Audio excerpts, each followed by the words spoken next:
دلته په دې منبر باندې بیان چې کوم کېږي نو د هغې تعلق د جناب محمد رسول الله صلی الله علیه وسلم د ذات اقدس بابرکت سره او د صحابه کرام رضوان الله تعالی علیهم اجمعین د هغوی د نسبت نو دا بیان دا نه چې نور علماء کرام نشي کولی وي هغوی نه موږ د چا د خوبګر ته نه رسېږو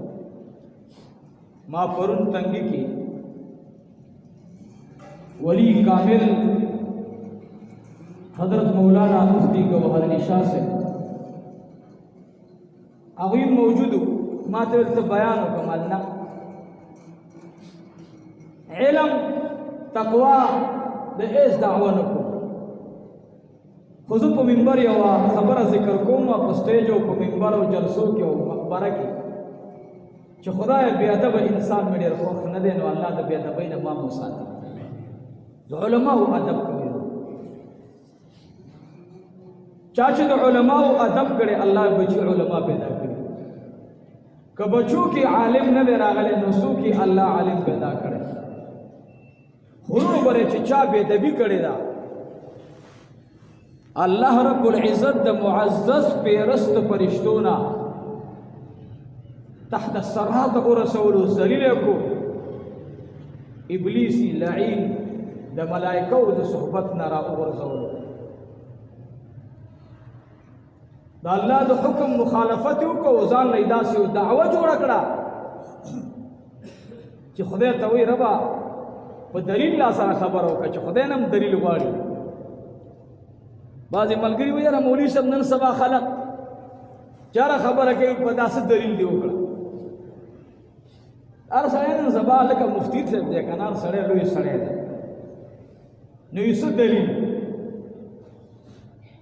دا هرې خبره باندې دلیل غوښتل دا ګوره یاد ساتئ دا خبره نه ده یو عالم بیان وکړي خدای والی دی سنډا ور باندې خپه یې ښودلې ده چې شا به ګنې مړکوم دی او خپه در نه غوسوم خو زه دا خبره وکړه نرم موږ چې یو خبره کوو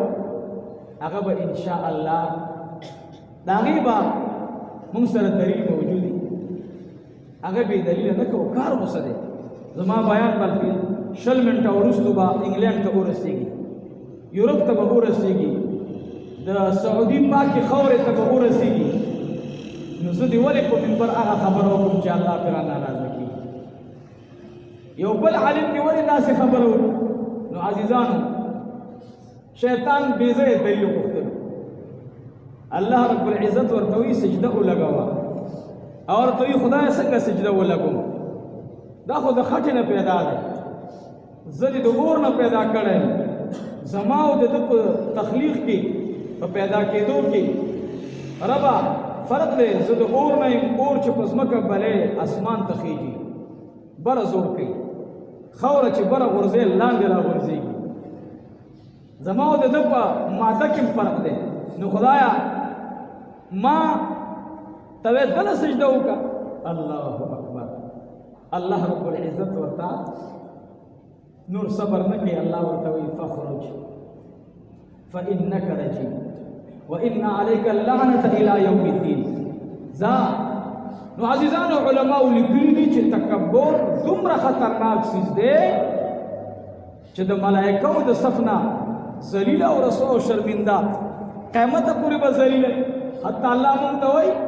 ان الشیطان لکم عدو فاتخذوه عدوا خدای موږ له دشمن په نښه کړو چې دا مو دشمن دی یو بل مو دشمن نه دی موږ خو هسې مسلمانانو کې د یو بل په مرو چاړه راکاږو اصل دشمن زمونږه د پلار غیرتي زوی هغه وي غیرتي نوسې هغه وي غیرتي بچی هغه وي چې د نیکه دشمن دشمن وګڼي د پلار دشمن دشمن وګڼي عزیزانو دې زما استاد پلار او د مو دشمن دی دید آدم علیہ السلام سره حسد وکړو کې نه وکړه ذلیل رسوا او شرمند دنیا تراغه عجیب خبره ده لار لمې دې مرچکې ناس یو زدي ورته غاړه ورکوما او عجیب خبره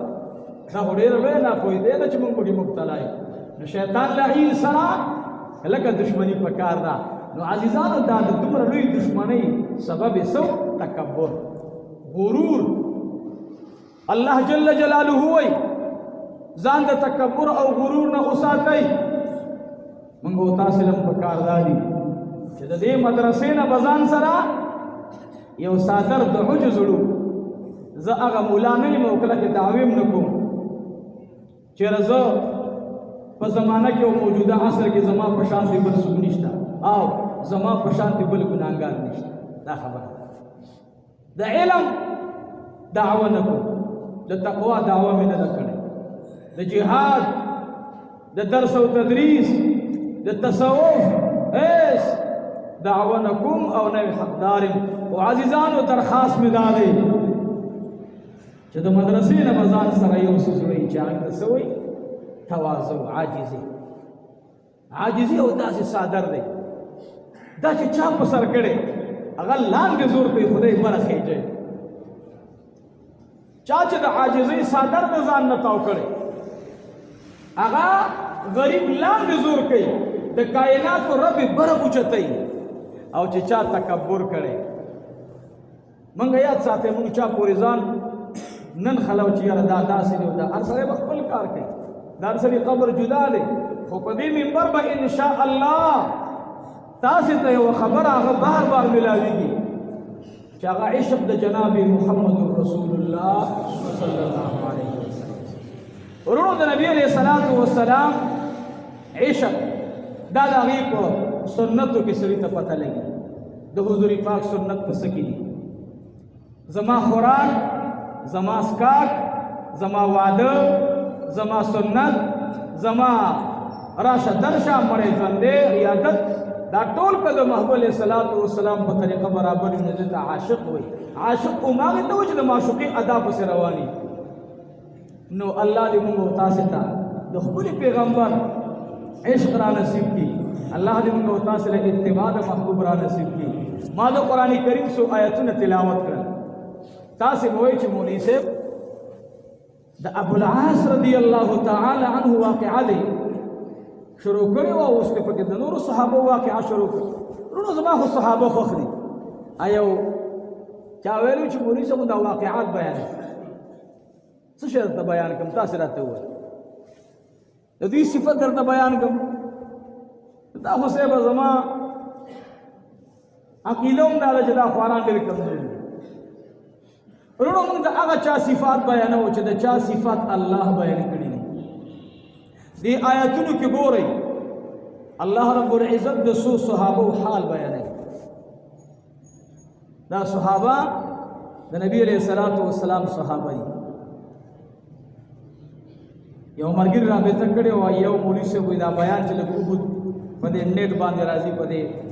کما ذریعہ چې دا حضرات مرګري را کوي وی بیان زمونږ تاسو فن کې راشو بس او